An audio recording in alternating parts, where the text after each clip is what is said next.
I'm going to go, but I want to leave you with a thought here, which is that um, I think that when everyday people get resigned to being controlled, and that we should take some responsibility for what that leads to, and I think that the most people in the United States are basically decent, whether they're in a red state or a blue state, and that we should try to find points of solidarity amongst working people, and one of them might be, hey, let's get the FBI out of Twitter. Let's get the FBI off of our Facebook accounts. Okay. Um, and I got a better one. and go ahead. How about fuck Elon Musk? He's a union buster. Well, yeah. If that's did he bust a Twitter union? No, but you want points of solidarity. There's your point of solidarity. Was it Tesla? Elon Musk is not your friend because he's a union buster. All right. Listen, Hey, real quick. So, You go on Left yeah. Reckoning. This is what you do. Okay, Say, I'm gonna stop debated. recording. Wait, no, put it on. Okay, that's fine. Oh, I'm sorry. Too late. I thought. Okay, so it's cool. I It's cool. thought go ahead. This is Go what on you do. Go on Left Reckoning. Reckoning and then be like, dude, I debated this guy, but he's just some amateur open micer, the Endtimes support group, and I demolished him. So I needed somebody a little more in my weight class because just keep saying Endtimes support group, but just talk about how you destroyed me. Okay, I don't know if I really destroyed you. I think what I'm running up against when I talk, I will mention you though if I go on Left Reckoning. But what I think I'm running up against here is a multi-layered perspective that to get to the bottom of it would take like a couple of days. Yeah. Maybe we could go have a couple beers and like really talk. Where do you We'd have to live? Do you live in LA? I'm in Portland. Oh, you're in And Portland? My friend Matt's in Portland. yeah, and like I don't like I think that like I with this Taibbi drop, okay, and the way that Sam Cedar and others have reacted to it, I'm really feeling like if anyone's controlled opposition right now, it's them. They don't disagree with you, Doug. I don't necessarily disagree with you either. It's just you seem to be angry that we're not that I don't want to put myself in there, but I don't know what they're doing on Left Reckoning, but they're just maybe not emphasizing it enough.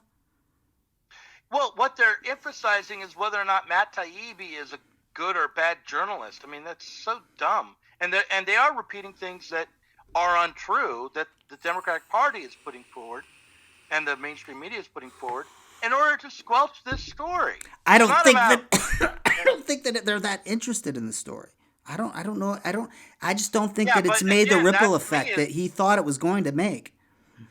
Well, it doesn't matter. I mean, like Taibbi has an audience, and he's going to do well with the story with the right. I just don't think that it makes any sense for the right to shake up to let the right wing be the champions of free speech against the FBI. Well, it might. I mean, that just is like a complete abdication of what the Left Project is about, and so like it disturbs me to think that the left is going to just say goodbye to anyone we haven't. Is more angry at the FBI than they are at Elon Musk. We haven't. There was who's covering that protester in Atlanta being murdered. Well, that's a violation of free speech. Who's covering voter suppression? That's a violation of free speech. Who's covering book bannings and teachers being fired and loyalty oaths and all this other stuff? That's us. Well, yeah, the teachers because we're sincere. An interesting thing that comes up. Yeah, but the question there is with teachers being fired. The question is, do we want there to be academic freedom or not?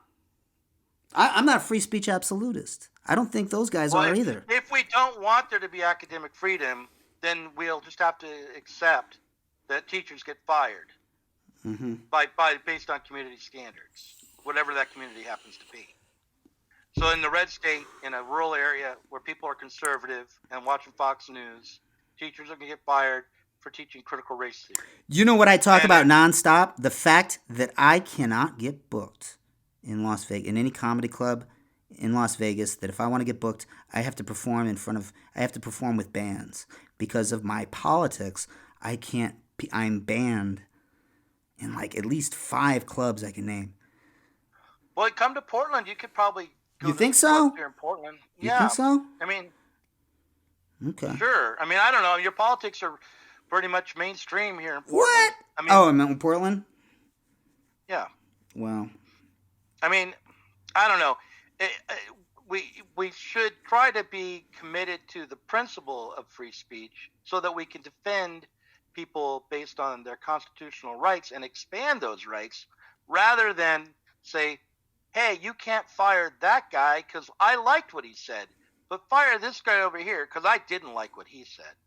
Because you're just going to lose. You're not going to be able to get eventually there's going to be some right winger in there, so they're going to get that apparatus. And secondly, you're not going to get anybody who disagrees with you to support you. If you don't have a kind of a principle of like, yeah, everyone should be able to contribute. We don't want to censor people. The only way we learn is by communicating and talking things through, and everyone has the right to say what they want. That's just got to be the foundation of this stuff. And I know the Rwanda example is the counter, but making threats to specific groups of people that is different than because free speech isn't absolute. Well, I mean, it's never existed. It's never really existed. Free speech. All right. Well, in that case, I guess the hope of a better society, it should just be abandoned. Because we'll never be able to. But you have to fight for that. We'll always be. You have to fight with that. Power you have to fight for that, dude. You're not going to be able to convince everybody. Some people, some people don't want to be convinced. You have to defeat them. You have to marginalize them. That's just how it is. That's how war is. And this is a social. I'm not talking about actual war, but we are in the middle of a sort of social media political civil war. We're in the middle of a Cold War. A culture war. Well, I mean, we are talking about things like voting. We are fighting for voting rights. So that's a little more than cultural. I think cultural is a little dismissive. They are taking away our right to speak. So yeah. And I never set a bar. I never place myself with a higher bar than my opponent. When they go low, you got to go low too, because that's where the fight is. Mm-hmm. That's just how I feel. I'm not Gandhi. That's what I did when I started muting you. Right? So he's going to try to interrupt me, and I'm just going to stop that right now. Okay.